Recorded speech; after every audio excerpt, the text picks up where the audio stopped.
Once upon a time, in a quiet village by the banks of the river Niger, there lived a man named Chief Obinna. He was known across many villages for his wisdom.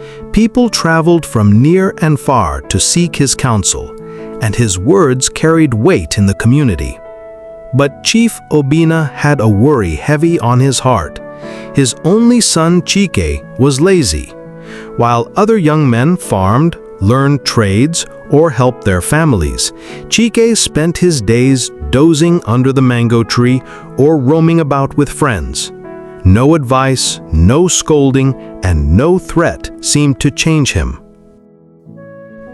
As the years passed and Chief Obinna grew old, he began to worry deeply about what would become of Chike when he was gone.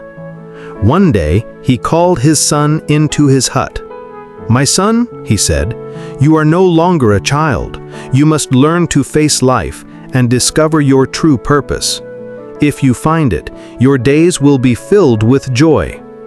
Chief Obinna handed Chike a small leather bag. Inside were 4 wrappers, one for each season of the year, some dried fish, yam flour, cowries, and a rough map. "On this map," the father said, "I have marked a place where a great treasure is hidden. Go, find it, and your future will be secure." For the first time, Chike's eyes lit up. A treasure! He eagerly set out the next morning. His journey carried him far. He crossed thick forests where monkeys shrieked from the trees. He trekked across wide savanna plains where the harmattan winds burned his skin. He climbed rocky hills in Jos and waded through rivers where fishermen mended their nets. Along the way, he met both kindness and cruelty. Some strangers offered him food and shelter. Others tried to cheat or rob him. Slowly, he learned to protect himself, to cook from the land, and to bargain wisely in the markets he passed. The seasons changed. When heavy rains made the roads muddy, he rested in nearby villages. When the harmattan chilled the nights, he wrapped himself tightly and pressed on.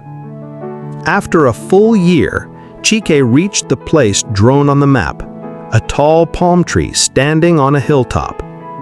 He dug around it for 2 days, blistering his hands, but found nothing. Exhausted and bitter, he turned back, cursing his father under his breath. But the journey home was different. On the way back, he paused to watch the bright kites circling the sky. He marveled at the purple bloom of the iroko trees after rainfall.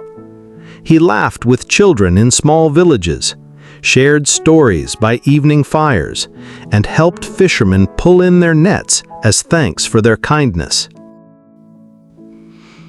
With no food left from home, he learned to roast bushmeat, gather wild fruits, and mend his own torn clothes. He began to notice how much he had changed, stronger, wiser, and more patient. By the time Chike returned to the village, 2 years had passed. He went straight into his father's hut and fell to his knees. "Father, forgive me," he said. "I searched everywhere, but I could not find the treasure. Perhaps someone found it before me." Chief Obinna smiled and placed his hand on his son's shoulder. "My son," he said gently, "there was no treasure hidden on that hill." Chike looked up in shock. "Then why did you send me?"